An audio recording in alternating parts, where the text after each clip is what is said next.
this in. Alright, I'm ready to go. As soon as Jeremy gets on here. And after I turn down Downton Abbey. Hold on a second, right back.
Oh boy.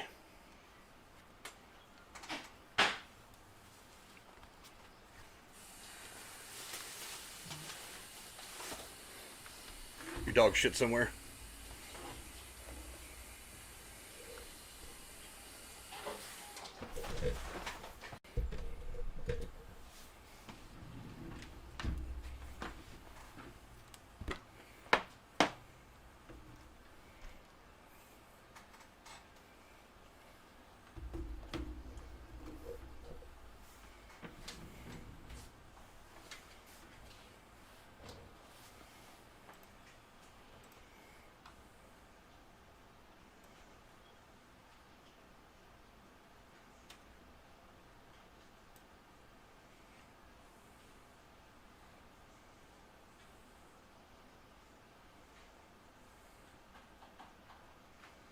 Your dog shit somewhere?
What's up, freak bitches, wherever you may be, however you may be watching. Thank you for giving us just a little bit of your time.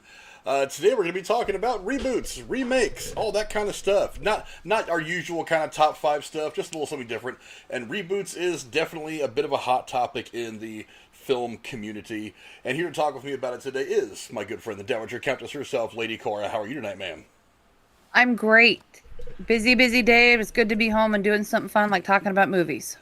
Absolutely, it is, and no Jeremy today. He's actually had some other plans. This was kind of an impromptu thing that we were doing, so he had some other things going on. He'll be back on the channel again probably Thursday, I would imagine, when we go into whatever the hell we're going into on Thursday.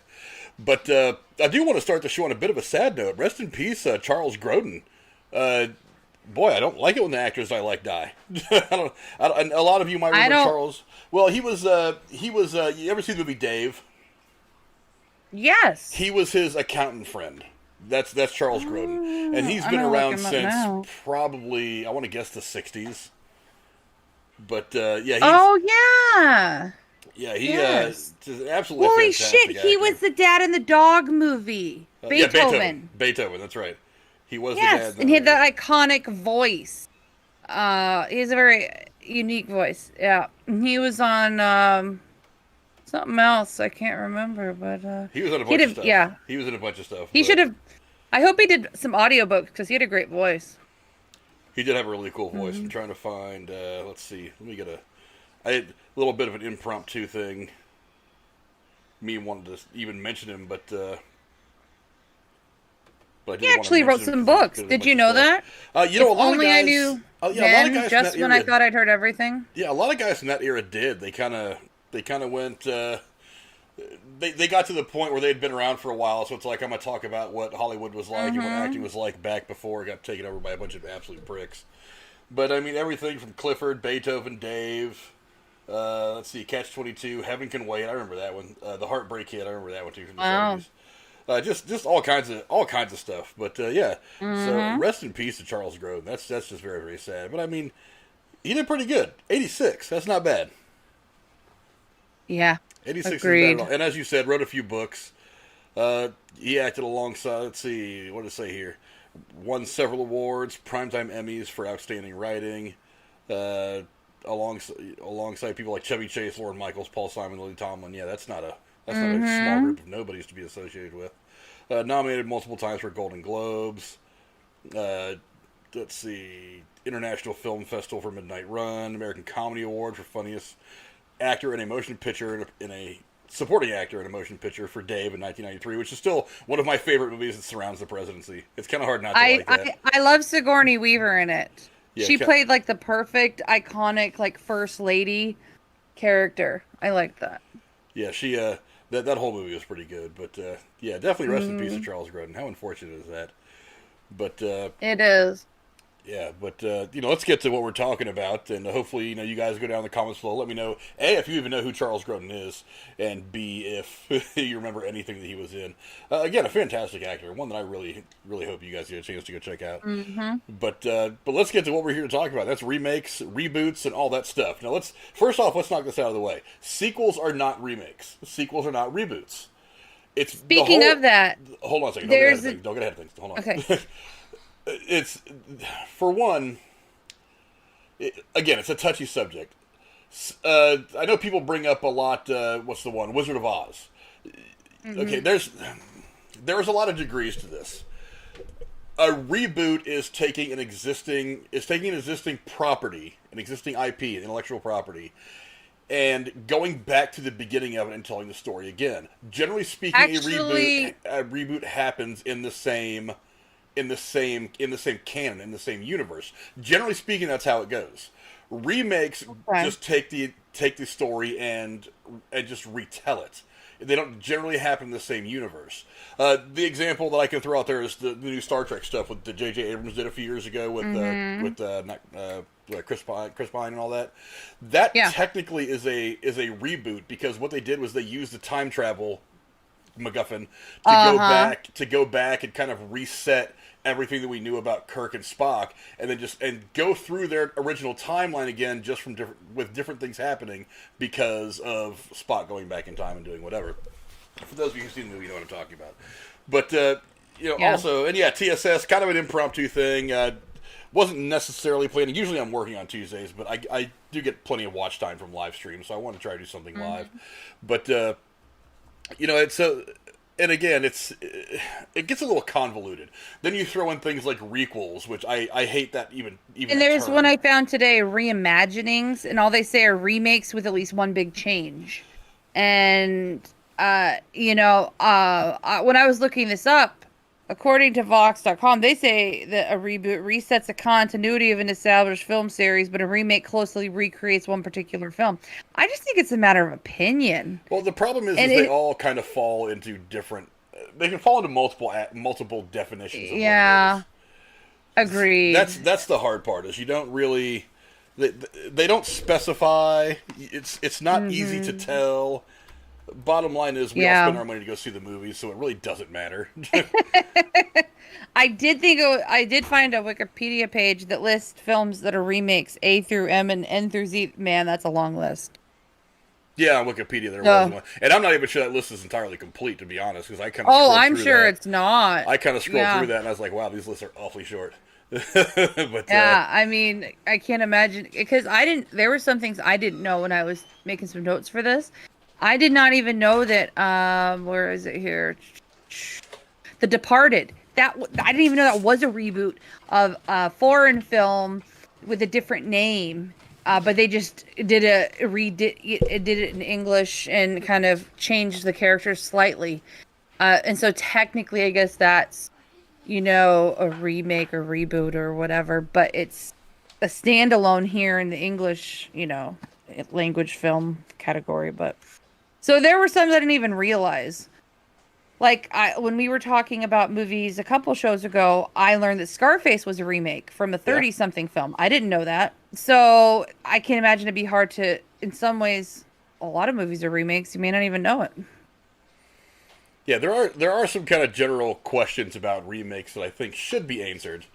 But before you even consider trying to take one of these things and going back and telling the story again from whatever angle you're talking from. The first question to me is like, how long should you wait? Because a lot of people kind of shit on Marvel a little bit for rebooting Spider-Man so soon after we had gotten the Andrew Garfield version of Spider-Man. And don't forget then somebody, I don't know which film studio is rebooting the Fantastic Four. That was pretty soon too. That's Marvel. I mean, that was expected. Everyone expected that. But before Marvel even owned that stuff, it's like they were saying, oh, why are you going to reboot and all this? It's like, well, for one, the second movie with Andrew Garfield did pretty terrible, and it was pretty terrible, to be perfectly honest. It didn't work for me at all. I didn't mind Jamie Foxx's character in it, but it was a bit cartoonish. They didn't even use the Rhino that often. He's in like the first 2 minutes and the last 2 minutes, and they didn't even use him. All the stuff. I don't know. There was just so much about that movie that didn't work for me. Even though I liked the first one with Andrew Garfield, I thought that was a good movie.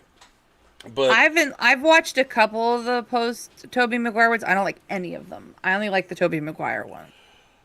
I like the third one wasn't great. Spider-Man. Well, I like seeing. Well, I don't know. I don't like the younger. I don't know. I guess he's supposed to be young, and Tobey Maguire might have been too old, really, to be cast. Maybe that's more the issue, and the other actors are more on point. But I just kind of got attached to the Tobey Maguire franchise, I guess. But yeah, it was good. That third movie again. That was more a matter of like studio interference. They did want to do a lot of things, and Raimi wanted to do different things, and Raimi was like, there was a lot of back and forth between Raimi and the studio. Yeah. He couldn't quite do what he wanted to do with that film. That's what everybody said anyway. But again, it's what's going on, everybody? Everybody's starting to show up in the chat. How you guys doing? What's up? Really Mysterious, David Capiz, JCS Foot Rub. What's going on, all you guys? But Casey is Raw was in there first. Also, what's going on? Penny Pooh. What's going on, Pooh? But again, the question is how long should you wait? Now you mentioned Scarface a minute ago. The original Scarface was done in the 30s or something, right? 30s. Yeah. So we got so almost 50 years. Yeah. So we got the remake or the In the I 80s, think it right? probably was reimagining in the early 80s. I think it was like 80, 81 before we saw the one with the Pacino that everybody knows. And now they're looking at doing another one. I know they've been looking at it for a couple of years. saw that. Whether they've actually greenlit anything or they're moving forward on it, I have no idea. I haven't heard hiding her hair from that in a long, long time. But And there's a similar time difference also between the Ocean's 11 reboot that became not only a trilogy but also a secondary reboot with Ocean's 8. I mean, the original was done in what, like 60, 70 something with Frank Sinatra. Yeah. I mean, I don't know. I could see it at least 10 years, in my opinion. I don't see. I don't know. What do you think? What do you think is the minimum? I don't know. It's hard either way, for me anyway, because It's like Footloose even happened too soon. I still won't watch it, but the point is, Footloose was. I mean, maybe that isn't too soon, but I don't know. I could also say at the same time, I'm glad they did a continuation of the Jurassic Park movies with Jurassic World, but those are almost just a continuation, not so much a reboot. Those are sequels. Thank you. Reboots. So that sequels are a way different thing. Exactly. So maybe it's just an opinion thing. And do you think they just look at what would make the most money? Do you think they're looking at like the finances before they look at the appropriateness? Well, part of the problem is that a lot of people that work for the motion picture companies have no idea how to actually make movies, or they have no creative bone in their body. So that's really what they are looking at, is money. And they've been talking about that a lot lately. You know, there's this news coming out that you know, Jeremy and I, we love the saying, "In Feige we trust," when it comes to the MCU. There's a lot going on with Disney right now that a lot of people worry will lead to the eventual saying goodbye and parting of ways between Kevin Feige and Disney. That he's not going to want to stick around with some of the stuff that they're doing because they're taking the creativity away from the creators, and they're trying to dictate in boardrooms and in meetings and by a bunch of fucking MIT pencil neck motherfuckers what movies get made and what movies don't, what you can and can't do with a movie. It's all about marketing and shit now. So, and that's one of the things. So that's one of the things that they take into account when they're making really any movie anymore these days. And I get that they have to. I guess they have to think about those things, because I do understand there's a business to it all. I understand there's a business side, but have you seen the trend too, where some movies that are really well known aren't just getting a reboot on the big screen? They're taking the idea of it and just putting it on TV or a miniseries on HBO, or it's like a soft reboot. You know what I'm trying to say? It's like, we're not confident it'll be great for the movie theater, but you know, we'll put it here on the small screen or on a streaming service and see how well it does. Like with The Equalizer.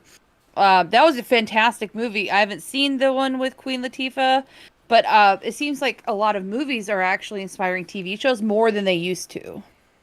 That's always been something that's happened, though. I mean, there's always been... God, what are some of the ones I'm thinking of from back... like MASH was a movie that inspired a TV show. And that TV show, some people say, was way more successful than the film, which I think they were both pretty damn good. I don't know.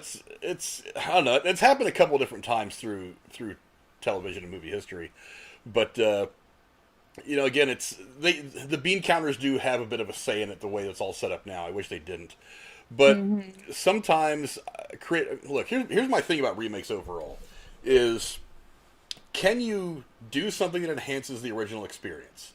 You know, one of my favorite lines in Jurassic Park is Ian Malcolm and Jeff Goldblum when he says, "These guys are so wrapped up in whether they could, they didn't stop to think if they should." That's kind of what I think about remakes and stuff like this. Is should you remake something like, one of the movies that comes up a lot when you talk about remakes is Jaws, because that's one of the movies that's been getting thrown around there a lot over the last 10 or 15 years. Is a potential remake for Jaws. They've been reimagining it across the board. Remember we talked about it being a whole new genre? I mean, I just saw something about a new shark movie with a trailer just last week. Sure, it's not the actual story of Jaws with that same beach and the same people, that same town, but there are tons of shark movies. Yeah, but here's the thing, like with Jaws specifically. Here's kind of my point of view on it. It was a Spielberg movie when it came out in the 70s. So if Steven Spielberg came out right now and said, or the news broke right now said Steven Spielberg is in early work to maybe remake Jaws, do a reimagining, whatever. He's going to go back to the very beginning, reset all of it, and tell the story again from the very beginning. I would be okay with that. He's the one who did the original movie. It's still one of the most terrifying movies out there.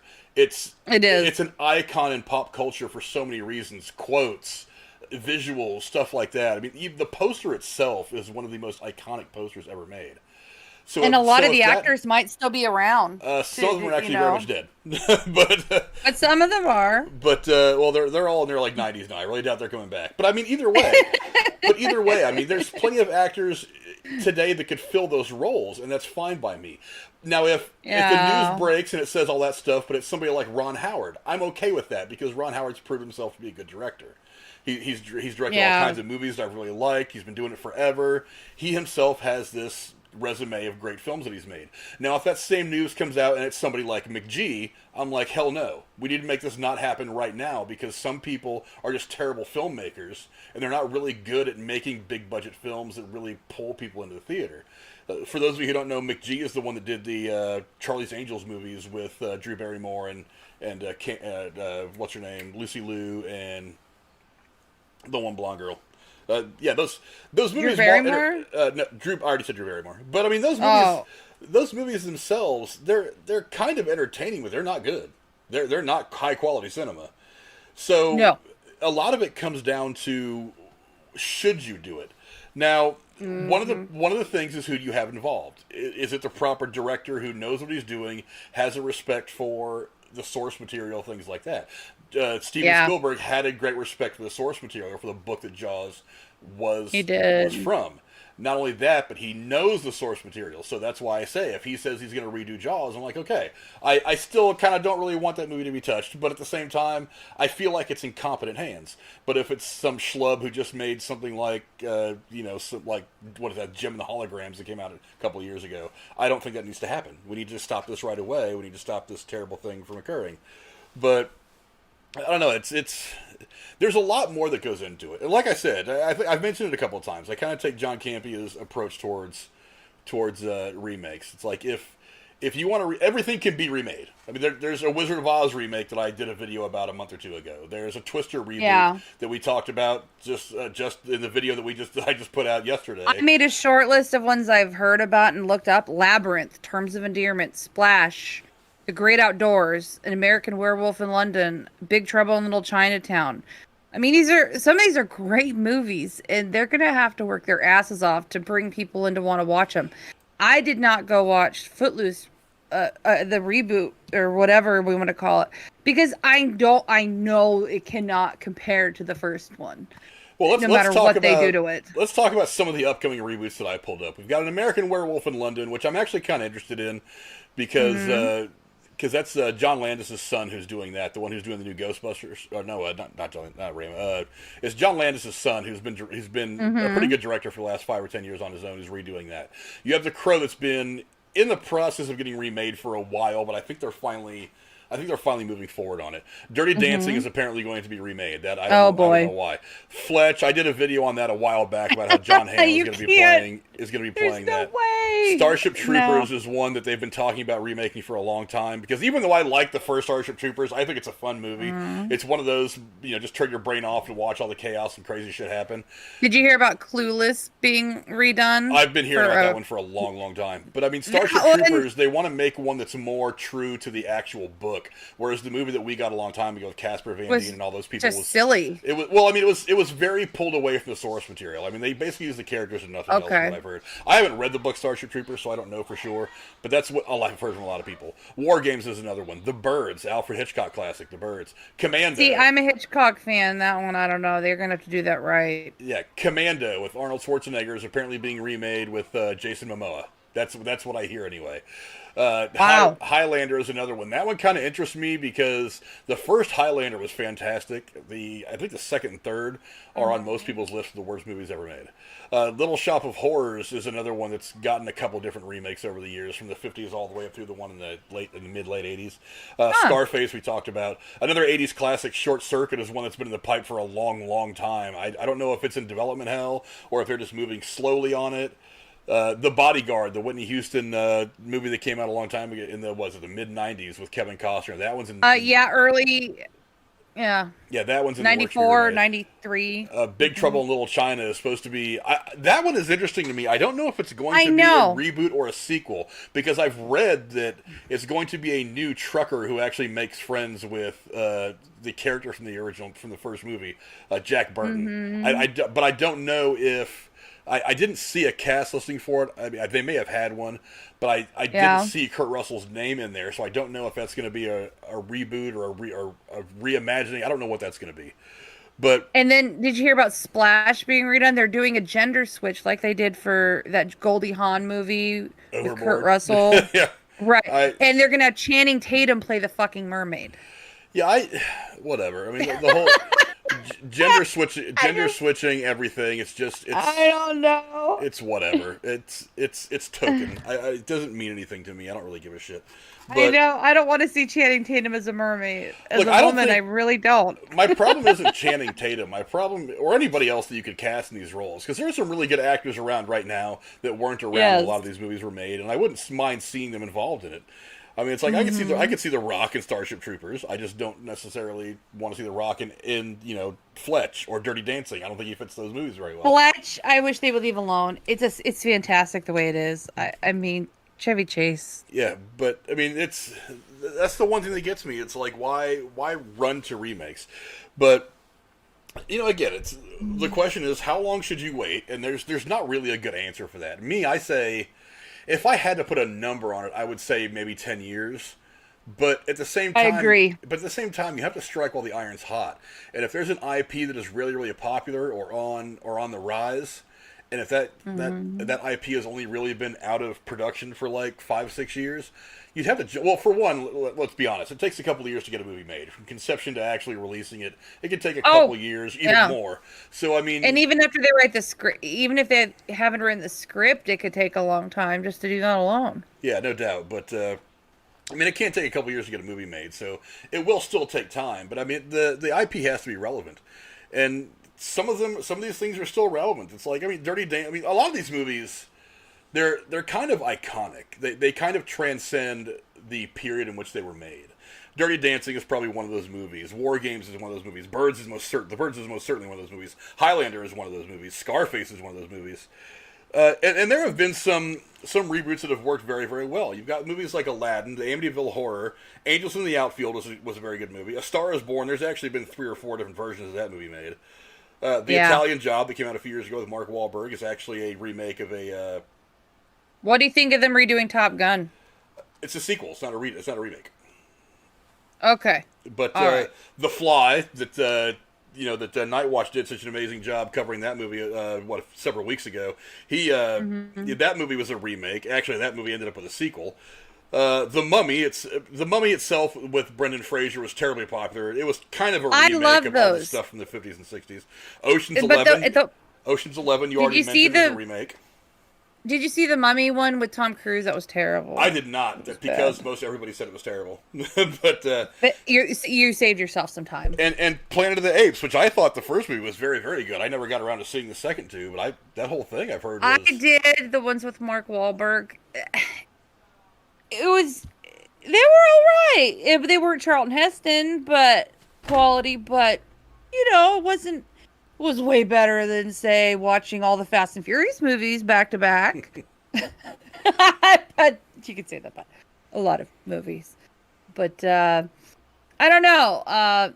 When I think about some of the worst ones I've ever seen, the Transporter one that they did in 2015 without Jason Statham was fucking terrible, by the way. I mean, I don't know. Some of these ones that they take classic, like really success. You know how there's a whole category of successful movies that they try to rework and put a no name in, but try to just sell off of the title based on, the success of it. And they put somebody who doesn't know shit or isn't, you know what I'm getting at? Yeah. It's like they're trying to save money and they don't want to cast somebody who's going to cost them much, but they want to make money off of the previous one. That annoys the fuck out of me. It's like, if you're not going to do it right, don't do it. Yeah, that's the hard part. Is can you add something to it? Yes, TSS. The ones with Andy Serkis were amazing. Some of you guys in the chat, what are you talking about? People are loving the, well, apparently really mysterious Mrs. Jeremy and says he can't get an erection without him. Well, Jeremy will be back on Thursday. But Splash also, oh my God, he says. He said 80s movies for life. I tend to agree. Really Mysterious doesn't want us to redo Fletch. Look, I'm interested in the Fletch thing, I have to admit. I don't want to see the remake overall. If it doesn't happen, I'm not going to be sad, because I think the Fletch movies we got with Chevy Chase were funny. First one more so than the second one, but both of them still very funny. But you've got John Hamm, and John Hamm has got this weird way about him. Oh my God. I think may lend to the character. You know what I mean? That man is a gift from God for women just to look at. Just saying. That man. Yeah, there's got to be one of those for everybody. John Hamm's mine, but I hear you. He was kind of an asshole in that Bridesmaids movie, though. My favorite part of it, because he's sleeping with Kristen Wiig's character. He goes, you're third on my list of all the people I like to fuck. You're up. You're climbing the charts, and I was like, what a douche! It was because sometimes people actors and seeing them play the bad guy just really humbles you. Like, people don't always have to play the good guy. Yeah, let's see. Really Mysterious says Red Dawn and Total Recall should never have been redone. The Total Recall movie, I was not a big fan of. Jennifer likes it. She actually watched it just a week or so ago. I've never seen it. It wasn't as magical. I mean, I think if the original did they have somebody decent in it? Oh, they had what's his name? They had Kate Beckinsale was in it. I mean, the cast wasn't terrible, but. Okay. I mean, it just didn't do it for me. The Red Dawn movie, I actually didn't mind it. The remake, it doesn't hold a candle to the original. I mean, right. I mentioned a few shows ago, I don't remember which one particularly, that scene at the fence at the drive-in theater where they have those people in those re-education camps, and the kids go up to see their dad, and he has that really poignant, emotional conversation with them, and as they're walking away into the night, knowing they're probably never going to see each other again, he just yells, "Avenge me!" And that moment right there, it's tear-invoking. It emotionally just rips your chest out. I don't think that movie had that scene that did that at all. I mean, I was into the action and stuff of it, but that movie didn't get me emotionally the way the original did. Yeah, and Total Recall just wasn't good. TSS says the ones with Andy Serkis were amazing. Yeah, they were. Mysterious says don't redo War Games. Yeah. The thing is they've made at least one sequel to War Games that I know of. Really? I never even heard of it. It came out like in I want to say like the mid 2000s, and it was called War Games Source Code or some shit like that, and it wasn't really. It wasn't a sequel. It wasn't a remake. It was just a story that they called War Games. It didn't fit into it. To me, it didn't fit because I remember watching it and I remember watching it because I wanted it to be good and I wanted to see a good sequel, even though there was no Matthew Broderick because he was well aged out of the role by then, and stuff like that. No Ali Sheedy. Didn't have the Cold War aspect. It was like it was more tech than it was emotional.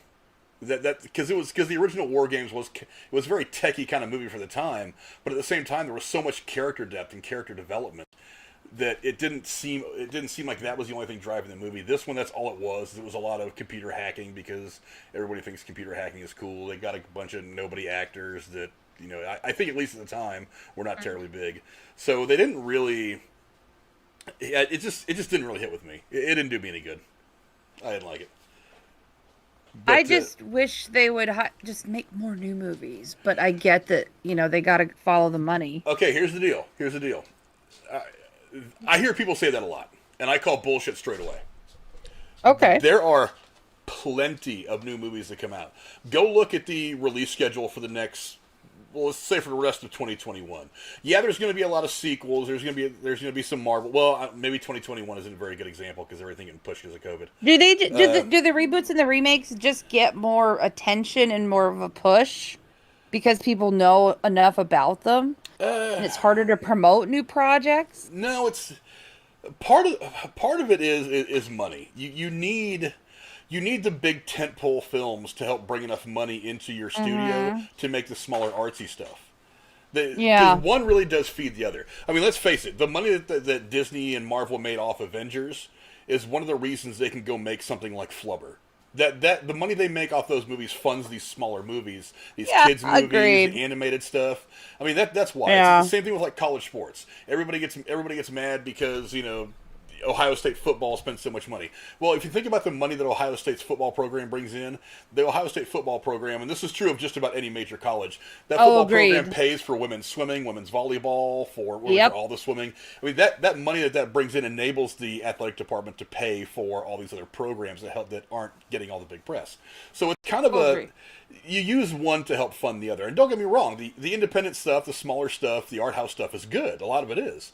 But these are just the ones that are talked about more. It's like I read that they're doing another Great Gatsby movie, and this time they're going to be going a lot more by the book, and the estate of Fitzgerald is actually going to be involved. And it's just like, how many Great Gatsby remakes do we fucking need? I mean, just read the book. I mean, I don't know. I don't know. Sometimes I never got around to seeing the overkill. recent one with Leonardo DiCaprio. I just never got around to watching it. It's not good. It's not good.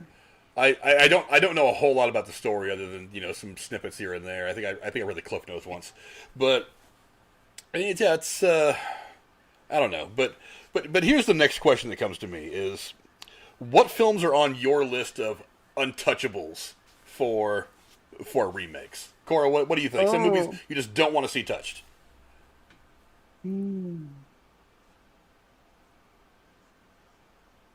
That's a great question, and it's like Working Girl with Harrison Ford.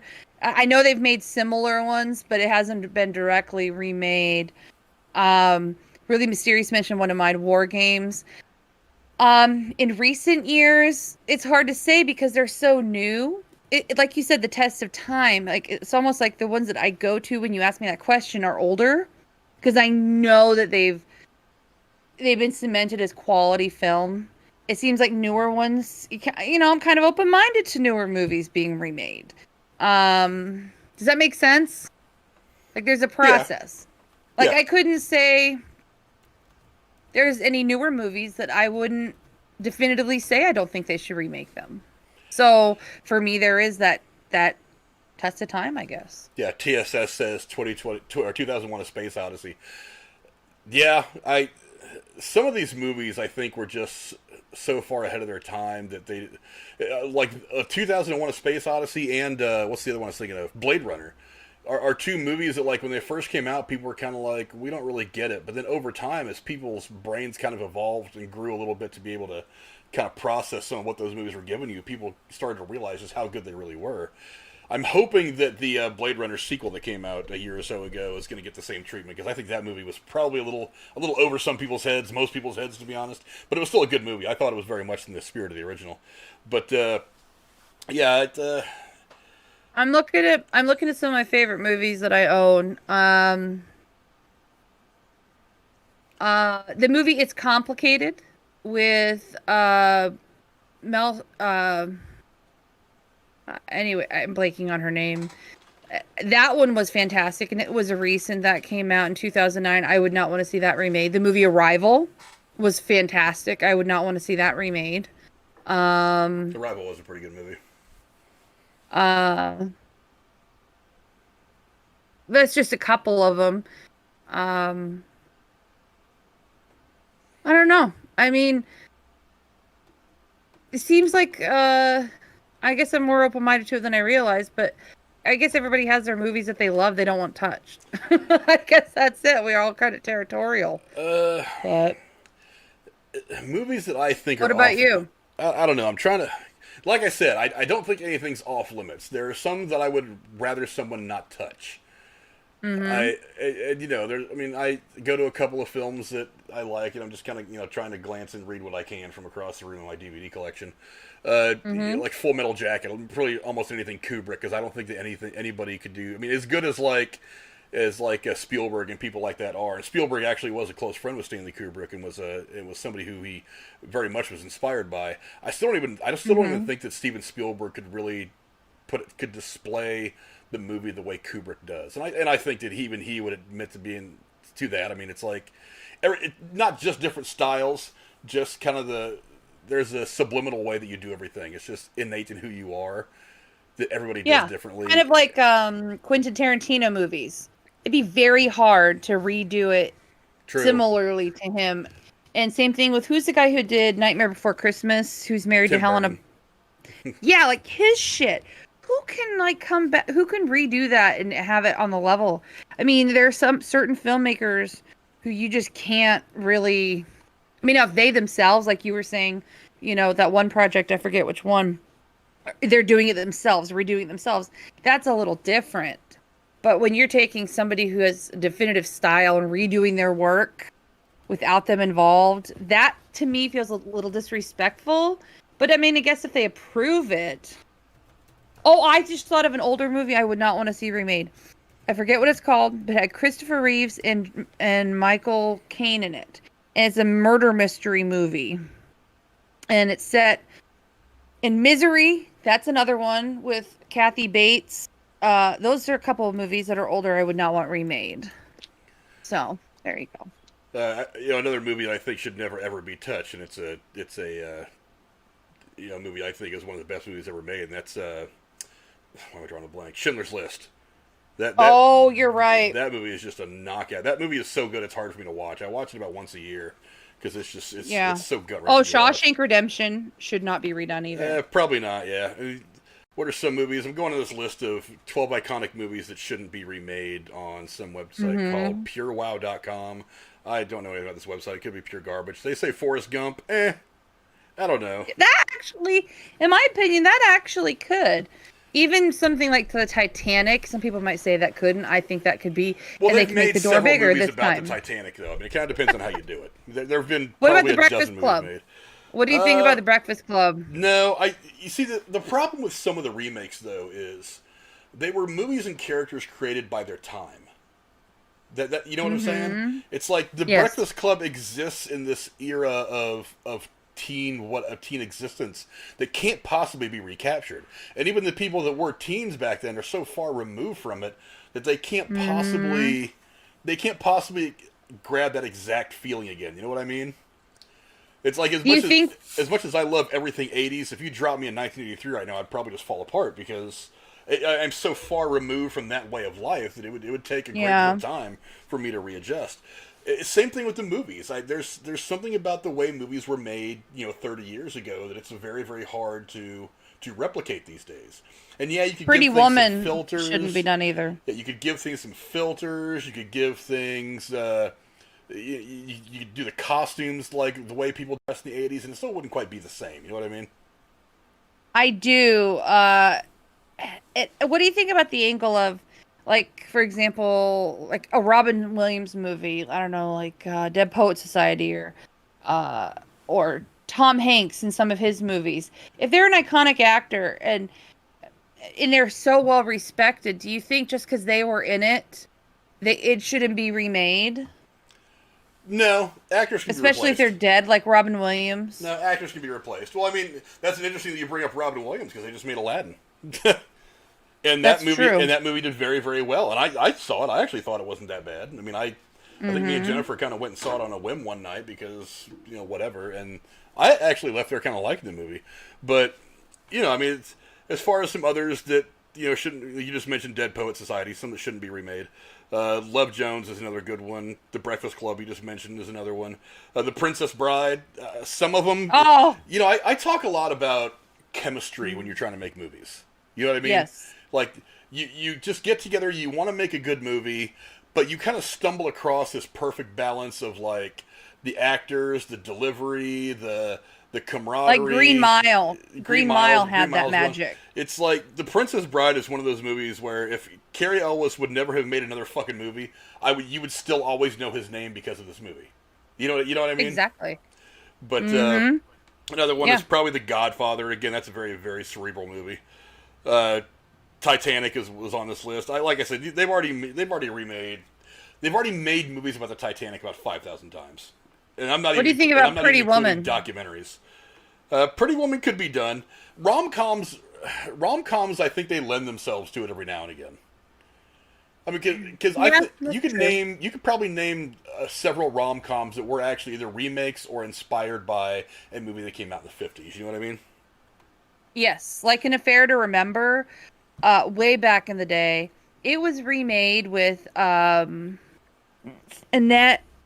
Benning and I forget who. And I was apprehensive watching the remake. And I was surprised how good it was. Another one you don't touch is Back to the Future. Don't ever touch Back to the Future. Oh, that in Harry Potter movies, like they better not. I mean, Clueless is on their list of movies that shouldn't be remade. I'm actually not so mad at the idea of trying to redo Clueless. I am, because I loved it so much. But however, I do like the idea of them doing a follow-up sequel to it with the characters grown up. So, yeah, you could. It's you're so them as actors and as people are so far removed from this thing. I just don't know if it'd be the same. That would be awesome, though. I mean, think about the all-star cast that would be now, though. It's like, what's her name? Brittany, what's her name? Why am I drawing like her name? The girl that Murphy? Brittany Murphy. She unfortunately passed away of a drug overdose several years ago. But I mean, Stacey Dash is still. I think she's still acting. I mean, it's like Paul Rudd has become tremendously huge. Obviously, Marvel movies and all sorts of other stuff. But I don't know. That's again, it's. I don't think. Jim M just wrote in the chat, don't remake Beverly Hills Cop. Ironically enough. Yeah. Ironically enough, you say that. They're actually working on that right now. Actually, I mentioned it a while back. Eddie Murphy signed some big deal with Netflix to do a lot of stuff. And the rumor is that one of the things he was going to do was another hour and a half of stand-up. So we might see him back on stage, spitting some jokes at the mic, which I would absolutely love. But one of the things that I had read today, actually, is that he is actually talking to Netflix about making Beverly Hills Cop 4 to release on that service. And look, when he wants something done, he's got a way of making it happen, because they hemmed and hawed for about 10 years over the Coming to America sequel, and it's up on Amazon now, kids. It happened, and it's not bad. It's not as good as the original, but it's not bad. I thought it was a funny movie. And Beverly Hills Cop, this is actually one they've shot follow-up stuff to. They shot a pilot episode for what was supposed to be a Beverly Hills Cop television show that nobody picked up, that involved his son and him doing something or other. I forget what. And from what I had read, some people around the industry liked it. It's just nobody picked it up. But he still wants to get Beverly Hills Cop 4 made, and apparently Jerry Bruckheimer's in on it now too. So he's reuniting with the guy that helped him make the first two, which are the best ones. What would you think about them redoing Caddyshack or The Big Lebowski? No Caddyshack, no Big Lebowski. Leave those alone. I thought you'd say that. Big Lebowski, you can't redo that. Is that a chemistry thing with the cast again? No, I think for that, well, that's part of it, for sure. But I think for that, partially it's a lot of artistic vision as well. The Coen brothers have a very particular artistic style when they make movies. I mean, if you look at all the stuff they've done, it's like Hail Caesar. Yes. This movie, oh my God, I could name a million. Fargo. So many other things they've done. There's a certain artistic style that they have that it's really, really hard to... If you try to replicate it, it's going to look forced and it's not going to feel good at all. It's like, I could paint something that looks like the Mona Lisa, but somebody who really, really loves the Mona Lisa is going to come along, look at my painting, and be like, God, there's just so much wrong with this thing. I could feel like it, and you could feel like it looks exactly alike, but they're going to come along and be like, this brushstroke here was wrong, this color used here is all wrong, this whole thing fucking sucks, I'm out of here. And that's kind of what it would look like if you went after some of these. And again, Caddyshack, I think, is probably... It's one of those movies, and I've talked about it before. You can't make movies like that, or Porky's, or Zapped, or any of the, or like Animal House. You can't make these movies anymore because the politically correct people in Hollywood won't even look at you. A script like that. You mentioning Mona Lisa made me think of Italy, and it took me to the movie The Talented Mr. Ripley. I think that would be a great one to redo. Without Leonardo DiCaprio and Gwyneth Paltrow, and maybe do it in a different light, maybe do a little darker with different actors. Well, that leads me to my next question. What films would you like to see get rebooted? Oh, that's very cool. So yeah, Talented Mr. Ripley might be a really good one.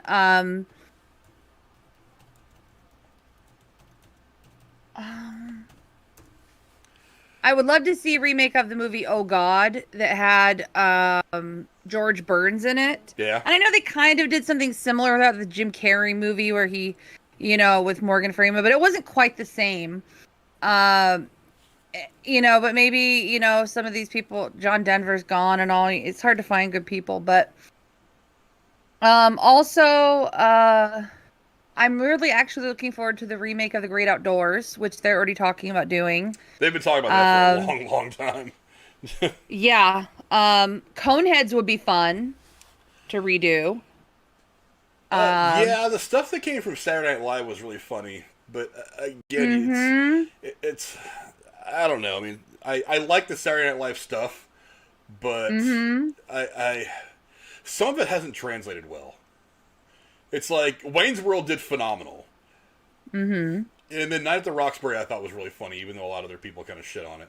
I mean, I thought it was just a 2 hour and a half long version of one of the fucking That SNL was skits, total which shit, is all, but it was that funny. Movie. I still love that movie. Unapologetically, I love it. But some of them, it's like, what's the one? Superstar with Molly Shannon and Will Ferrell. It was kind of funny, but it didn't do great. A lot of the stuff just doesn't do well. Coneheads is probably one of the first ones. But again, I think that kind of hit from a couple different angles. But American Psycho would be great. Could potentially, Christian Bale was good in it. Maybe Breakfast at Tiffany's. That could be cute. Could be. That one movie with what's it called? I'm blanking. But anyways, there's other ones out there, but maybe some action movie. I'm trying to think of an action movie I really love that would be. Is it not kosher to say Die Hard? Because that actually could be good. I think if they're going to bring that out again, they're probably better off doing it as a reboot. Because they keep every once in a while bringing Bruce Willis out for one more go-around. And while it's kind of a fun little action romp, it's not good. Mm-hmm. I mean, they're not as good as the first two.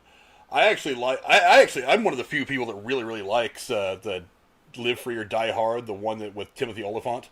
I did, actually. For one, I love Timothy Olyphant. I totally have a man crush on him. I'm not going to lie about it. But that movie I thought was really, really cool because the concept of putting this old school cop against the new wave techie bad guy and having it be this battle of wills, I thought that was a pretty cool concept. It's one of I agree. I actually like that one more than the third one. The third one was pretty fun, but the bad guy of Hans Gruber's brother was I was like, meh. That's kind of action movie shtick. And while it is just, the whole movie is just action movie shtick, it's like, I kind of wanted something else out of it. Although he was very well acted by Jeremy Irons. I think the only other two I can think of that I'd want remade potentially is Dirty Rotten Scoundrels and Bull Durham. They did redo Dirty Rotten Scoundrels, didn't you know that? No, I did not, actually. They did the gender swap thing. It's, what's the name of the movie with, oh shit, I'm drawing a blank. I watched it not too long ago. I'm going to look it up. No, it's got, Anne Hathaway and Rebel Wilson. Oh, I'm not a Rebel Wilson fan. She's a little ridiculous to me, but that movie was a remake of Dirty Rotten Scoundrels. God damn it! Remake. The Hustle. The Hustle. That was it. That was essentially that movie was birthed because they wanted to do a remake of Dirty Rotten Scoundrels. So that's kind of what they are. That's kind of what that movie was. And I thought that movie was entertaining. Well, then I'll say Bull Durham. Because I like baseball movies, too. Yeah, so. Baseball. Yeah, sports lends themselves to filmmaking. Sports and filmmaking have always done very well together.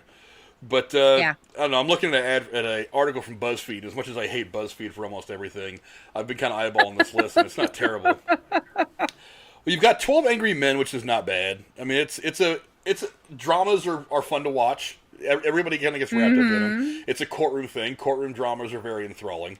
So I could see that one being remade. Logan's Run, you talked about it earlier. I haven't seen Logan's Run in forever.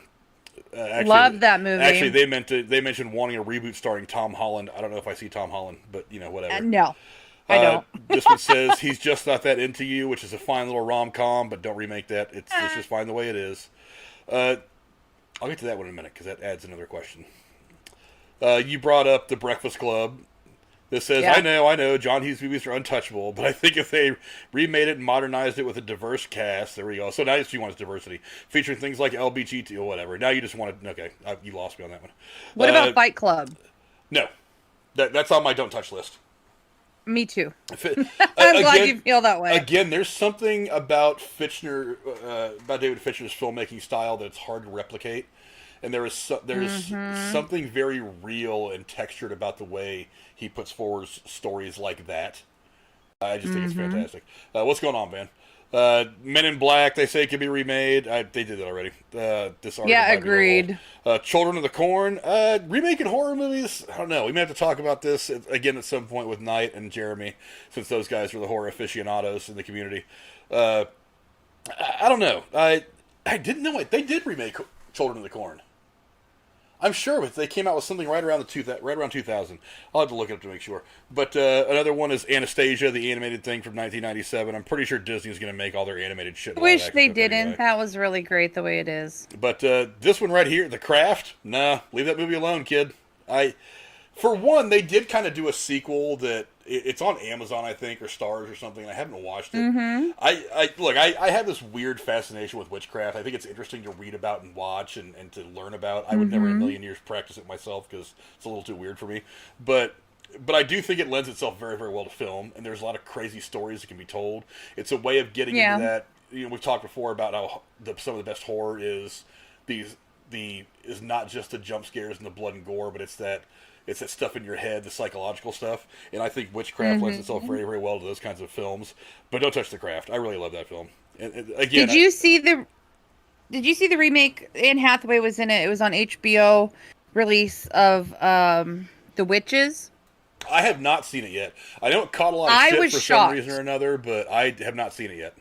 It was really cute and actually well done. I really liked it myself. And this one just popped in my head. It has Meryl Streep, Goldie Hawn, and Bruce Willis, and it came out in '92 called Death Becomes Her. That would be epic if you get the right cast. That could be a fun remake.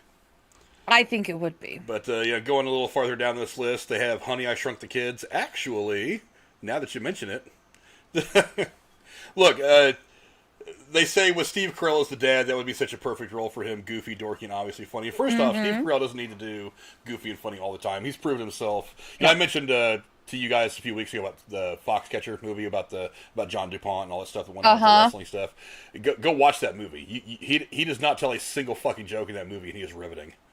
But Honey, I Shrunk the Kids is actually, I don't know if it's a TV show or a movie that is being made. They're actually making a straight-up sequel to it, and Rick Moranis has decided to come back and reprise his role in some fashion. So, holy shit! So keep an eye on Disney Plus for that in the next couple of years, because that apparently is happening. I don't know where they're at on it. I know a lot of this stuff was announced pre-pandemic, so I'm sure that a lot of stuff has gotten pushed. But apparently he just did decide to come out of retirement and lend himself to the screen again to do this. So maybe. But he's got medical bills after he got tacked on the New York streets. No, I'm sure they'll catch that guy, make him pay. Fuck that guy that hit Rick Moranis. I hope you're doing well, yeah, Rick that Moranis. pissed me off so bad. You are a living legend, Rick Moranis. You are welcome to come on here anytime and talk to me about whatever you want to talk about. Invasion of the Body Snatchers, that's potentially good one. Again, I like the psychological stuff. I do too. I actually feel like... I think the one... Yeah, they say the 1978 version. I think the original version was from the, I want to say 50s, like late 50s. Mm-hmm. But they mentioned the Harry Potter franchise. Don't remake it. I want to see some sequels. What about that one you love, Clockwork Orange? Actually, that's on this list. We'll get there in a minute. Cool. Another one is Lilo and Stitch. They're actually turning that into a live action thing as well. Oh boy! As far as some Disney stuff again that they think they want to redo. Chitty Chitty Bang Bang is one that apparently is on the remake path already. Oh, okay, this person obviously. Well, maybe this is. I don't know how old this article is, but it said I would love for Tim Burton to do this one and cast Johnny Depp as Blood. Now you lost me with Johnny Depp. I'm sorry. You lost me at Tim Burton. And of course, another one on here, as you just said, is Clockwork Orange. Look, that movie would have to be dumbed down. It would have to be so just completely ruined from what it was. Again, you can't redo Kubrick. You can't redo his artistic style. That story in and of itself is an absolutely insane one. I mean, I said, the book was banned in Great Britain for up until, I think, like the 90s or right around 2000. Like, the book was so bad. And the movie, they've said, is not as bad as the book, and the movie was banned in most countries in Europe until around 2000. Have you ever seen this movie, for one? No, Okay. I was gonna watch it because after we talked about it, it's in my Amazon DVD in DVD form in my wish list. It's have a couple glasses of wine and and let this movie run over you. It's a very, very crazy, insane, weird movie that you question your own sanity when you watch it. Let's see, the first probably 10 times or so I saw this movie, I was not exactly sober. Okay. There was a lot of smoking and drinking going on, because this was one of the movies that was like, when I was in my teen and early 20s, it was like, this movie's so crazy, let's just get drunk and high and watch this movie. But I remember the first time I watched this, I remember one time I was sitting around the house and I was like, oh, I haven't watched this for a while. I'm going to go ahead, because I had the Kubrick collection version of the movie on DVD. I was like, I haven't watched this in a long time. I said, I remember a lot of crazy stuff. I'm going to go ahead and put this in and sit and watch it. And I remember just being wrapped up in it at one point when the movie was over, thinking, what the fuck is wrong with me for liking this movie? It's like I was seeing it with a totally different mind being sober. And it really is, it's crazy. It's a movie that you have to experience. It's a whole lot of crazy. That's all I'm going to say about it. Maybe, I'm pretty sure Jeremy's seen it. We're going to have to do a retro review on that one. It's a pretty insane movie. I will watch it for that. It's a pretty insane movie. Another one is 1984 that they have on here in this article on BuzzFeed.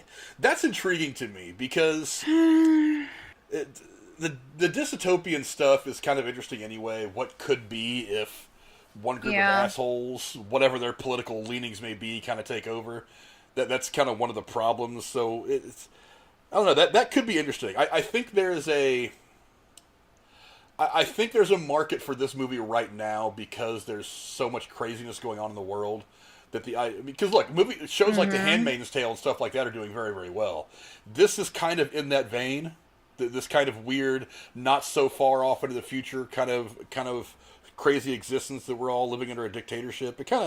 I feel like that movie would probably make a lot of sense right now if he redid it. Nightmare Before Christmas, no thanks. Jaws, we just talked about that one already. Aragon, wasn't overly fond of that movie. Monty Python, don't touch Monty Python. Don't touch Monty Python. Haven't seen it, but I will. Don't touch Monty Python. Grease, don't touch Grease. Sorry. I was about to say earlier, and if we moved on too fast, I really hope they don't redo Grease because John Travolta, man. You can't fuck with those dance moves. I think like even that other movie he did, Saturday Night Fever. Don't touch that either. Yeah. Well, Saturday Night Fever itself is it a sequel? Saturday Night Fever and Staying Alive are actually in the same universe, or the same character. Mm-hmm. Staying Alive is the sequel to Saturday Night Fever. It took me a minute to remember that. But The Goonies is one. Don't touch The Goonies. Don't touch it. I think they will, though. Don't touch it. I bet you anything they fucking will. Again, if Spielberg comes around, since he's the one that did it, Spielberg and Richard Donner, if they came up and said, okay, we're going to try to redo this again. As a matter of fact, there's been a lot of talk about a Goonies sequel for a long, long time. Sean Astin has come out and talked about it. Thank you for bringing him up. Do you think they'll ever redo the Lord of the Rings movies? No. I don't think they will either. I don't think they should.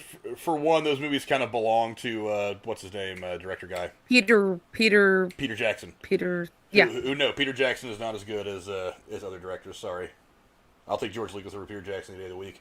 But I mean, no, maybe way down the line when Peter Jackson has passed away and there's like a way new generation of filmmakers and they look at these movies like we look at movies like from the 30s. But I don't think they're going to mess with that one for right now. I would not be against them redoing Spaceballs because I did not like that movie, and maybe they could do it in a way where it was more stomachable. I want a sequel to Spaceballs, not a redo. A sequel. Okay, I know it's just kind of a tangent here. What would the storyline be? It's a spoof.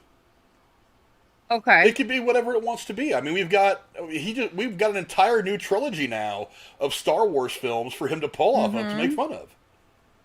Yeah. So why can't you do it like cookie cutter almost and do it exactly the way that he did, the way that he kind of lampooned Star Wars and all space things. It's like maybe. Yeah, that's true. Maybe you give it a little bit more of an amalgamation between like Star Trek and Star Wars, or really kind of. Maybe even make a joke about that one movie with the giant rodents. Oh yeah, Starship Troopers. Yeah. Yeah. Uh, no, I want a sequel. I really want a sequel. I don't think it's ever going to happen because, I mean, Jesus Christ, Mel Brooks is like in his 90s. I don't see it happening, but I still would love to do it. I think there's a ton of possibility for that. The Wedding Singer is on this list. I don't know why. Don't touch that movie. The Outsiders. Don't touch The Outsiders. Don't touch that movie. Leave it alone. Leave it the fuck alone. Don't even think about it.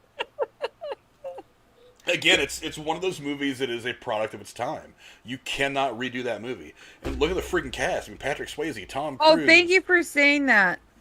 So I loved the 2005 movie version of not Little Women, excuse me, of Pride and Prejudice.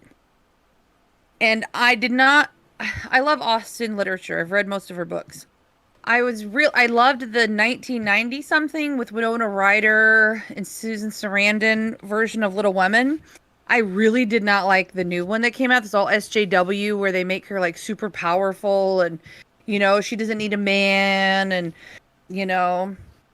it's like, why do they have to take period pieces sometimes and put like this like current present day agenda of women's rights or whatever? That drives me nuts. If you're going to redo a movie that's a period piece, don't stick modern day agendas in it. Well, part of it does have some modern day correlation. I mean,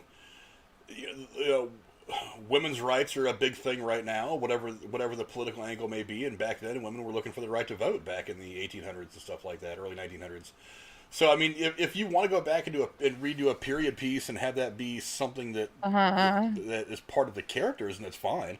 I mean, you and I are big Downton Abbey fans, and one of the things they concentrate on a lot in season, I think, 3 is some of the political, season 2 is how political some of the stuff gets. How not Cora, the two younger daughters, they kind of take on this role of this little bit of political stuff and things like that. It's not unheard of. It's not bad.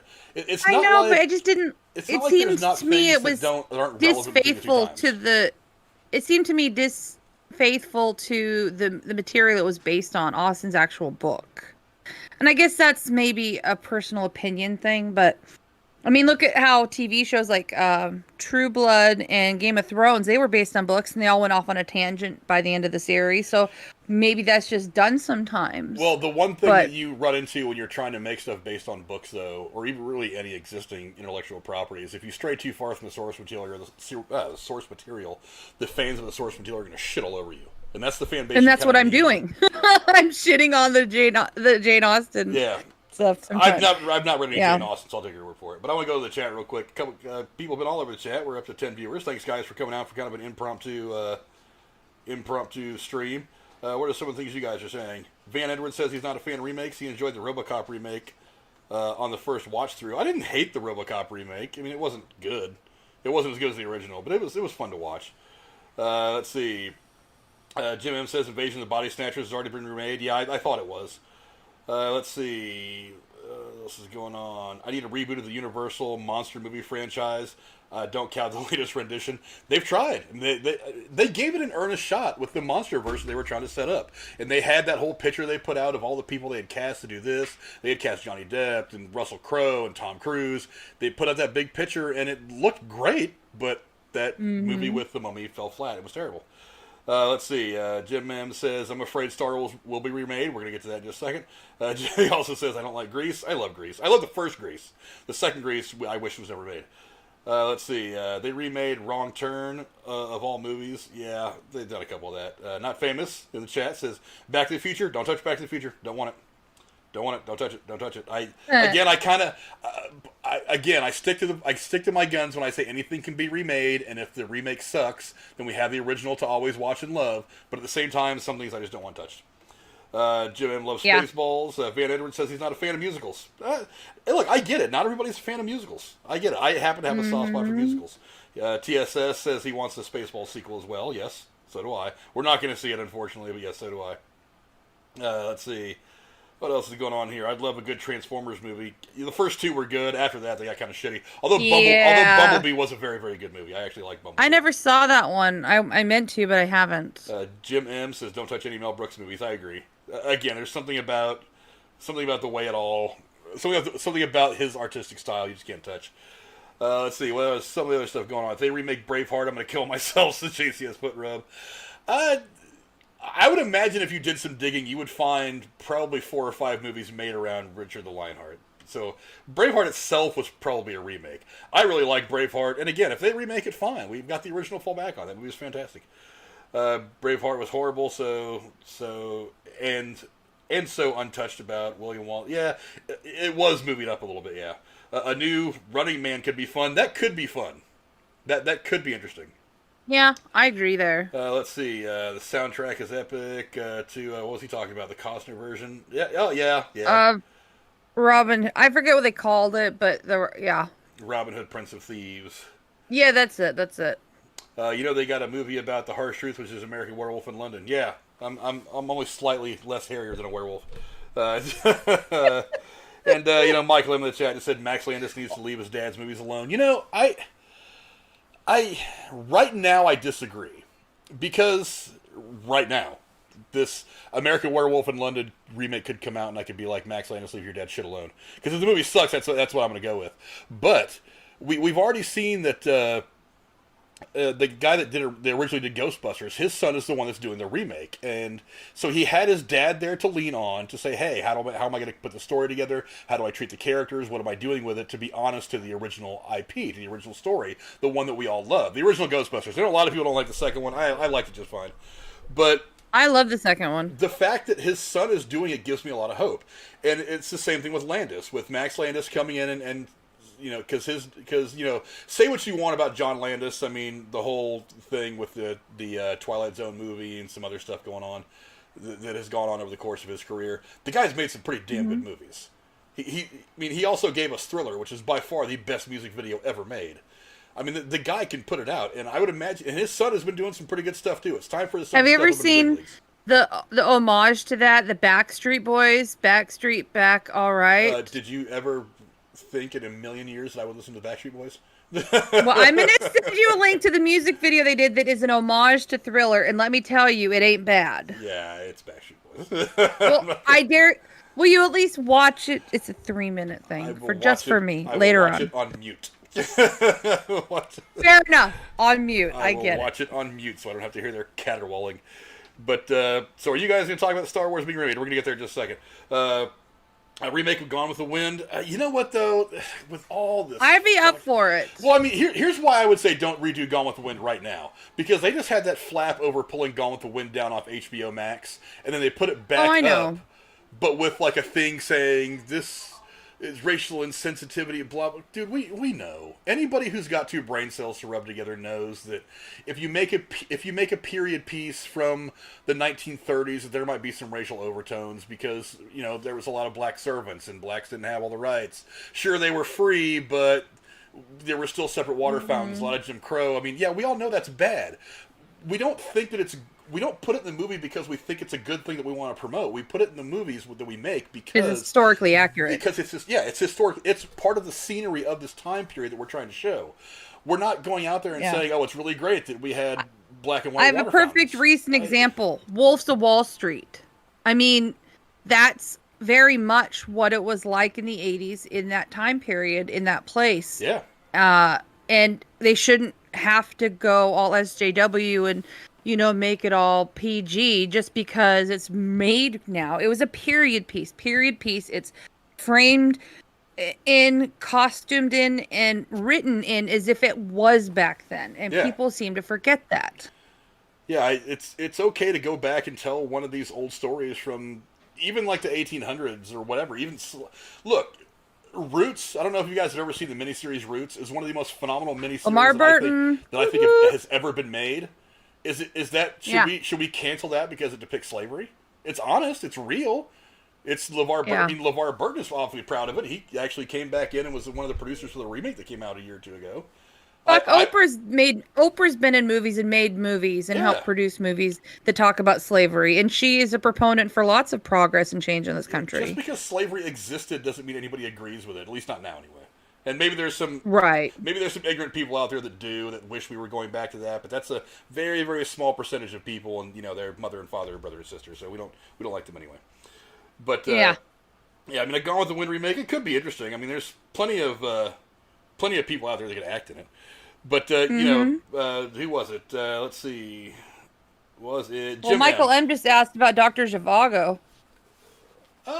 Could. Again, the stuff that's really, really artsy, that one's hard. Those are hard to do. Because it's really hard to follow in those brushstrokes. I'm not saying it shouldn't be done. I'm not saying it couldn't be done. There's plenty of directors out there that could do it. There's plenty of directors out there that are certainly artistic enough to make it happen. But, again, I think even people in the movie industry kind of have this list of things like, if we even let it get out to the public that we're thinking of remaking this, we're going to get crucified. So, yeah. So, whatever. But, Jim M's been wanting me to talk about the potential of Star Wars remakes. Here we go, Jim. Here's the thing about... Okay, for one, I don't want remakes of Star Wars. I don't. I'm not a big fan of the prequels. I'm really not. It's no secret. A lot of people in my generation aren't big fans of the prequels. You mean 1, 2, and 3, correct? Not 4, 5, 6. Episodes 1, 2, and 3 are the prequels.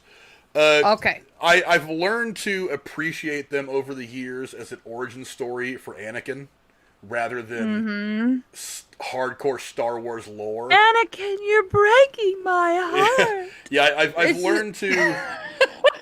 But see, here's the thing. I like them or don't like them. They are... Look, there are some Marvel movies that I've been less than impressed with. They're still good. It's like, I've said it before it's on this Marvel channel. for me. I've said it before on this channel. I'm not particularly fond of the Thor movies. They're good. I just... Like, the first Thor movie, I thought was kind of a throwaway.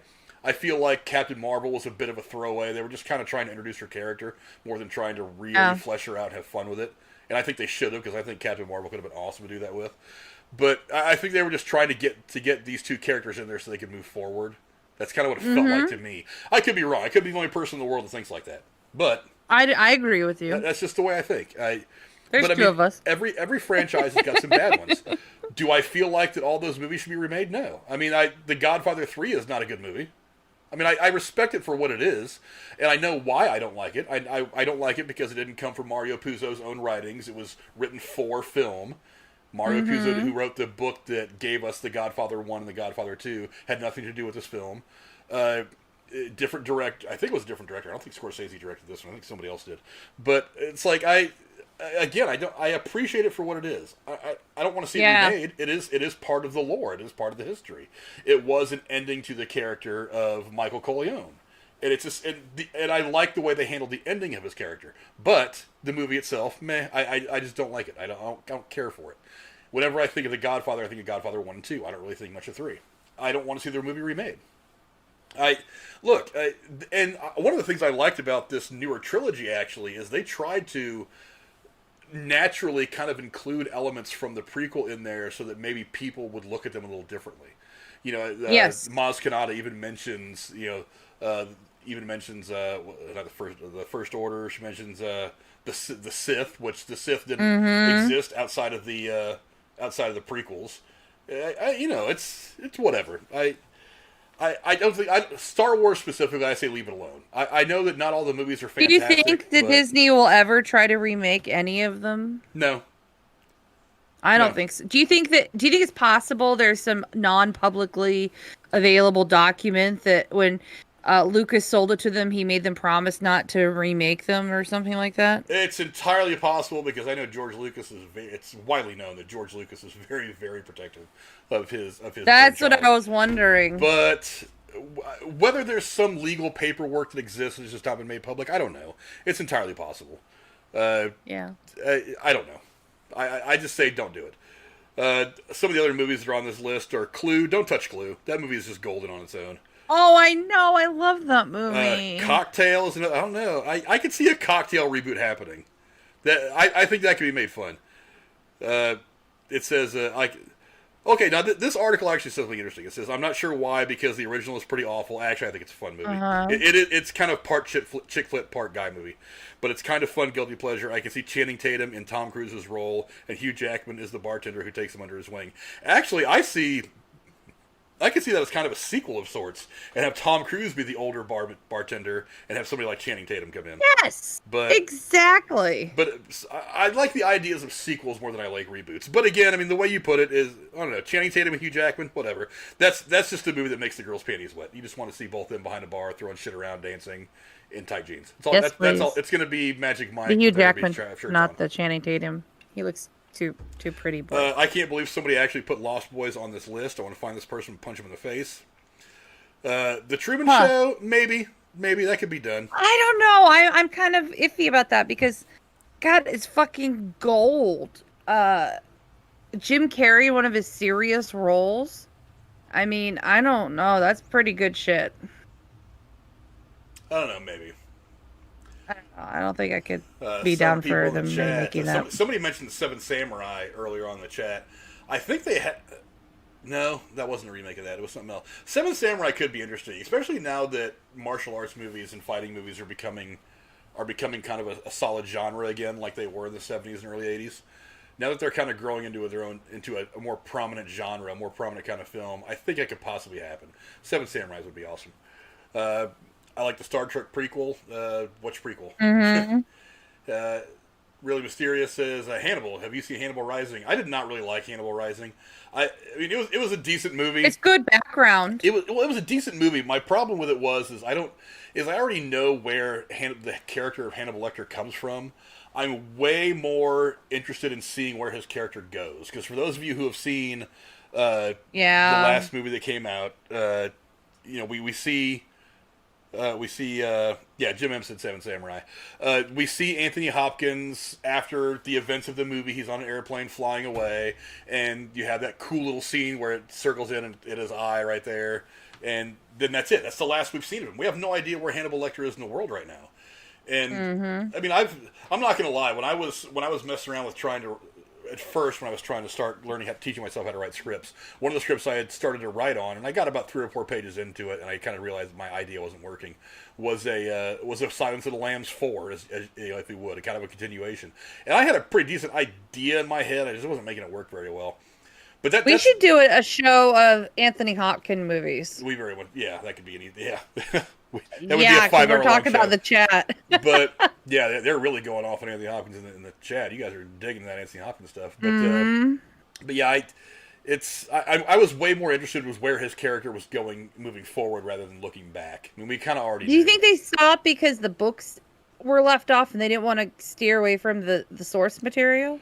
That could be a reason. I don't think Thomas Harris has even thought about writing another book after Hannibal. You also got to remember, the movie Hannibal was very, very different from the book. I don't know how many of you out there have read the book, but the book the ending was very, very different.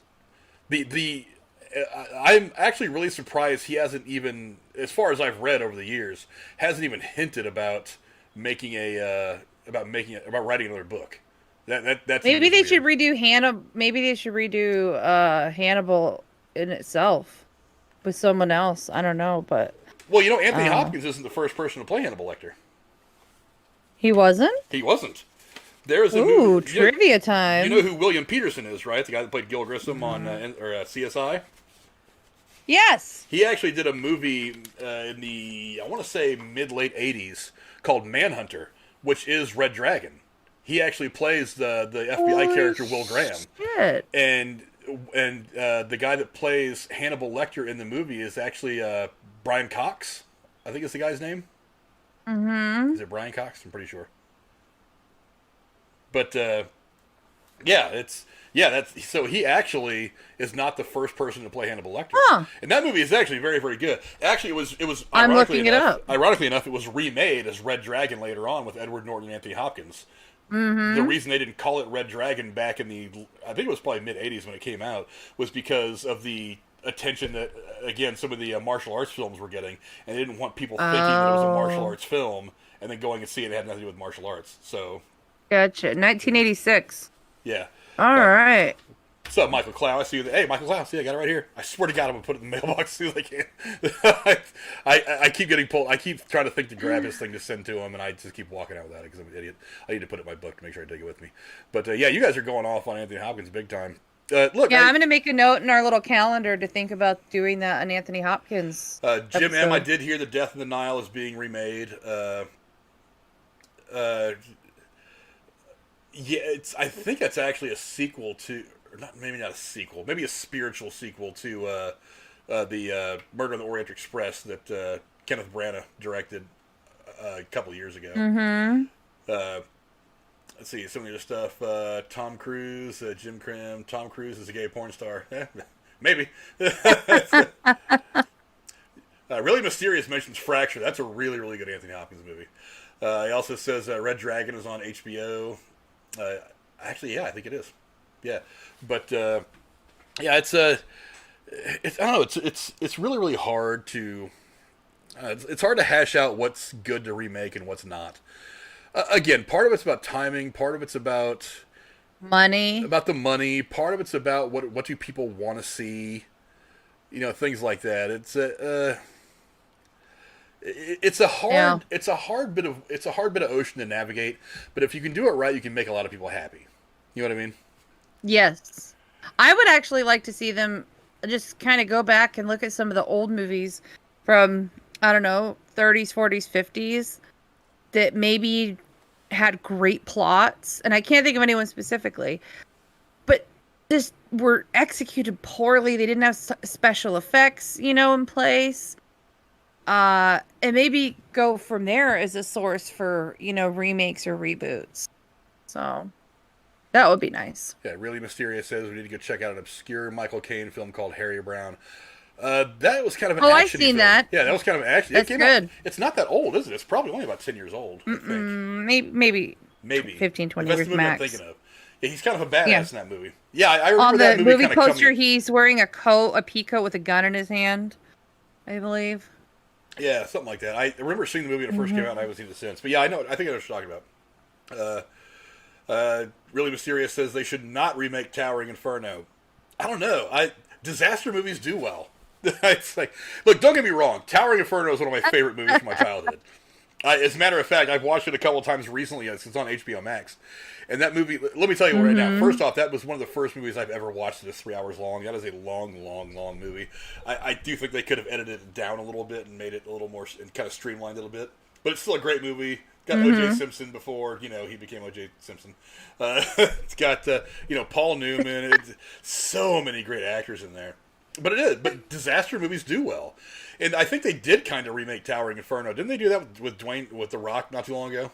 Yes, they did. He had that skyscraper movie that came out, which I don't think it was directly a remake, but it was definitely it was damn near. It was really, really obvious. Yeah, they gave it the same setting and stuff, and I don't know.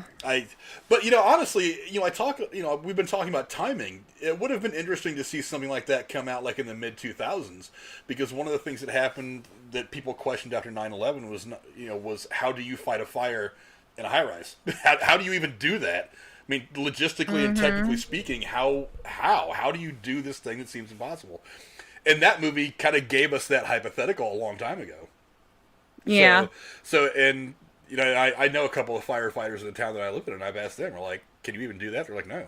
We're like, you can't really fight anything above 8 or 10 floors with conventional stuff that most fire stations have. So after that, all you can do is just evacuate everybody and let it burn. It's like it's the best you can do.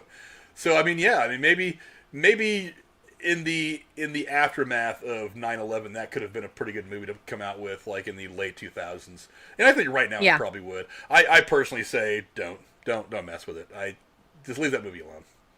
Agreed. Really Mysterious is not like The Rock. He is a steroid-infused piece of crap. But he can act well. He could be a tooth fairy, for fuck's sake. I mean, he's good in roles that he fits in.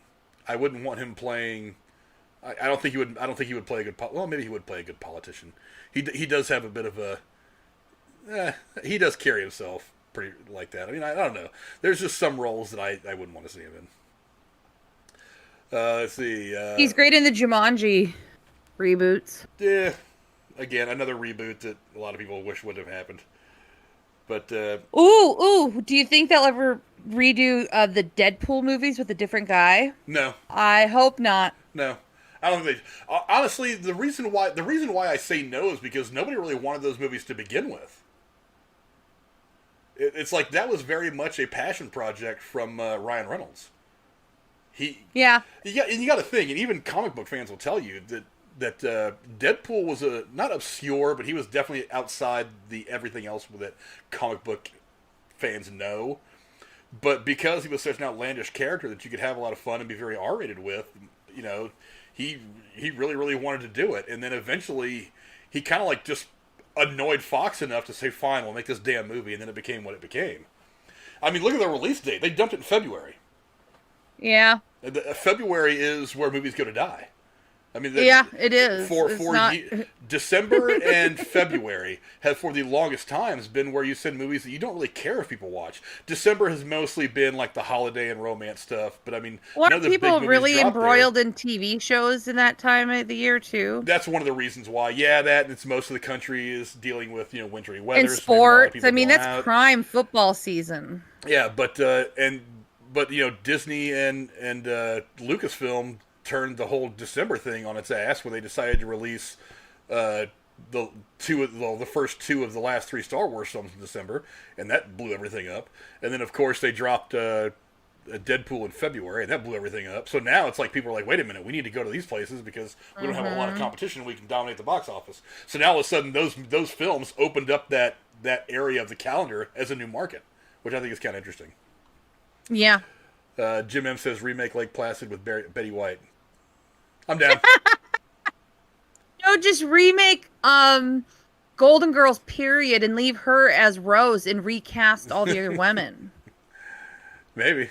I would love that. Maybe. I swear to God. No, have her. No, Frank. Cast her as Blanche, the one that sleeps around a lot. Good. That could work. That would be hilarious because everybody talks about how hot and sexy she is. Yeah. Every time I think about Lake Placid, I always think about that part where she turns, looks at the cop, she goes, "Oh, this is the point where I tell you to suck my dick." I was like, "Damn." That movie, I think, is the basis of all of those Sci-Fi Channel shit, B movies that they came out like Sharknado and shit like that. Those B movies have been a part of Hollywood forever, all the way back to the 50s and 60s. B movies have been. It's like. There's a million of them that come out every year, and like there's one or two a year that really blow up, and there's a couple that have become kind of timeless on their own. That's just been a part of movie making for a long, long time. Those low budget B-rate things that are made for pocket change by some guy who's living in his mother's basement decided to make a movie. But hey, a lot of great directors got their start doing that. I mean, remember. We might be talking to one. I might be talking to one right now. When you finish writing your movie short and George put it together, when he did Star Wars. Star Wars was not. I mean, the sci-fi genre was dead. It had been dead for about 15 years, and he really wanted to give it a go. And a lot of people didn't really want to put a lot of effort into Star Wars, but he's like, well, whatever. If you don't really care, then let me keep the rights to all this, that, and the other thing. And they're like, yeah, whatever. Go ahead and make your stupid space opera. And then now we have Star Wars. So, I hate the phrase space opera because it's an action drama. I don't think there's nothing opera-like at all about it. But whatever. I don't know. It's just what it's always been called, so that's why I pulled the name out. But I hear you. It just seemed weird to the me. 1980 film Alligator, Van Edwards says, could be a fun one. Haven't seen it, but hey, whatever. What do you think about redoing the Mission Impossible movies without Tom Cruise? Nah. And basically it more like the TV show? Nah. For one, Tom Cruise is never going to let it happen. For two, I mean, these movies are pretty good now. I mean, they're popcorn movies. You just turn your brain off, don't think about it too much, and stuff your face full of popcorn and just enjoy the show. But what about the Rocky movies with somebody else? No, I'm not with that. I think we're kind of getting that now with the Creed movies already. But I don't think that. I'm not saying that somebody's not going to try it at some point in the future, and I'm not saying it won't work. I'm just saying that for my money, for what I want, no, don't touch it. It's a Sylvester Stallone thing. I don't want to see anybody else play Rocky. He's done a great job being a part. Him and Ryan Coogler specifically have done a great job, and Michael B. Jordan, of course, have done a great job about continuing his Rocky story without Rocky being in the ring, which is what a lot of people were worried about. But no. I would rather see them continue on with Creed for at least one more film. With Adonis I have Creed. A bad feeling that someday they're going to redo the Indiana Jones movies and it's going to do terribly. Actually, sequel. They're working on a sequel right now. I know, but I'm just saying I can see them redoing it all together. I don't think that's going to happen. I don't think it's going to happen while Harrison Ford's alive. Agreed there. I just think it'll just flop as fuck. Yeah, it won't happen while Harrison Ford's alive. I think it may happen, I don't know, 30 years from now when Harrison Ford may or may not be gone from this earth. I don't know, the guy could live to be 140, who the hell knows. 30 years, I'll be 70 years old. But, Jesus Christ. Jim M says, a Major League remake? That's possible, that's doable. I mean, like I said, anything sports lends itself to film. Uh-huh, And I Major agree. League, for being kind of a... That was Charlie Sheen, right? Yeah, Charlie Sheen, Tom Berenger, a bunch of guys. Wesley Snipes in a very early role for him. It was R-rated, but it wasn't like Porky's or some of the stuff where it was really gross. There was a lot of dick and fart jokes. It was kind of a different thing. I think you could do that now and get away with it. Yeah. Van Edwards says, don't touch Rambo either. Well, we got a new Rambo movie a couple of years ago that I actually thought was pretty decent. That was, for the record, the idea. first Rambo movie I saw, and then I went back and saw some of the other ones. The Rambo, the newest one is where he goes across the border after his niece is killed, correct? And then he blows up his yard with those tunnels. That was fucking epic. Yeah, that was awesome. That's good Rambo stuff right there. But yeah, I like the newer Rambo movie. The one that came out before that was pretty good. The Rambo 3, a lot of people don't talk about for a lot of reasons. The first Rambo is phenomenal. Again, I compared a lot to Joker. It was kind of a good character study about this man, Vietnam veteran coming back. Obviously, a touch of PTSD. People not being very kind to Vietnam veterans when they came back. Again, it was just kind of like him dealing with his own stuff in this world that was just not being very good to him. You know what I mean? So I thought it was a great character study. It became more action-y after that, which the action is fun. The second one was pretty cool. The third one, again, we don't talk about. The third one actually pulled off TV after 9/11, which I thought was very interesting. That is. Because for those of you who don't know, in the third one, he's in Afghanistan or in the Middle East doing something. And they're not named this specifically in the film, I don't recall, but he's helping this group of Afghani freedom fighters against the Russians, because that was something that was going on a lot, and it was a big story in the 80s. For those of you who can, you know how to Google, go ahead and Google that. It turns out well, they had no way of knowing this when they made the movie, but the group that he's helping out in real life, they ended up becoming Al-Qaeda. So they didn't really want that kind of thing on TV, of him helping out the group that would become Al-Qaeda. So they've kind of just walked past that movie. But still, I mean, it's a fun action movie. Again, the first one is the best one. It's a great character study about this man. The rest of them all just became action films. But whatever. Okay. Do what you're going to do with them. But I think we've said all that we can say about remakes. I'm sorry that Jeremy wasn't here to talk about this, but he can give us his thoughts. We'll be back here on Thursday talking about whatever the heck we're going to be talking about. I don't know. It may just be a random news show on Thursday. I'm not 100% sure. I got to get with Jeremy and see. Let me check the calendar. We had something. Yeah, I don't know. I don't recall. We'll get to it. Okay. Yeah, we'll get to it. Just show up on Thursday. Thursday. We put, generally speaking, top 90s movies. Okay, we can do top 90s movies. So probably something like that. But yeah, Jim M, Major League remake, maybe. Don't touch Rambo. Any given Sunday remake. No one can replace Al Pacino. That speech still pumps me up. Yeah, it's pretty good. What about a Predator remake? They've already done that essentially. But I mean, think what you will about the Predator remakes. I've actually thought they'd be kind of entertaining, but they've not been the same. You know what I mean? That's just what I think about it. But anyway, go check out some of these movies we've mentioned. I hope you guys had a great time hanging out with us today. Don't forget, if you guys would be so kind to join the Patreon, for just $5 a month, you get a chance to win $25 in free movie tickets that we give away on the first Thursday of every month. We'll be doing that again here in a couple weeks. And this is just to try to get you guys out to the theater. Theaters are all open now. I'm pretty sure most places are lifting mask mandates. I think today, the Fast 9 got released in theaters either today or Friday. No, it's Friday. I think Friday is the official release date. So you guys will be able to go see some movies. There's lots of stuff out there to go see. Go support your theaters. That's what we're hoping to do, is just get you guys out there getting back into the real world. I think that would be fantastic. And thank you guys for showing up. I really appreciate it. All you guys in the chat. We got Jim M, Van Edwards, really mysterious, a couple of really great guys that we love having around. There was some other, the JCS Foot Rub was in here. Saw a couple of new names in here that was really, really cool. I'm trying to find it, but, scrolling through all this stuff. Check us, old D. Michael Clow. What's going on, Michael Clow? We need to, like I said, we need to send that out to you. Michael M.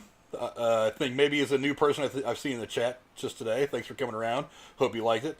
Really, just a lot of really cool people. Thank you, Van, all these guys. I don't know, going all the way back up the chat. Penny the Pooh was in here. Hypersonic was in here earlier. Yeah, lots of really cool people. Thanks, guys, for coming out and hanging out with us. We very much appreciate it. And we'll see you guys on Thursday talking about our favorite 90s movies. And Jeremy is going to make me eat every word because he knows that I don't like 90s films. But I'm ready for him. I'm ready for you, Jeremy. I think you will surprise yourself, Frank. There may be many movies of the 90s you like. I've already got a list. Now, compared to most weeks, I'm having to pare it down. Did you have I was going to say, did you have a bigger list or a smaller list than normal that you have to pare down to? It's a pretty large list, but they're movies that, well, I don't know. We'll get to it on Thursday. they're kind of timeless. They transcend the 90s decade, and they're a different kind of filmmaking to me. That's just what I think. But anyway, thank you guys for coming around. I very much appreciate it. Thank you, everybody. Thank you to Cora for hanging out with me today. Jeremy will be back here with us on Thursday.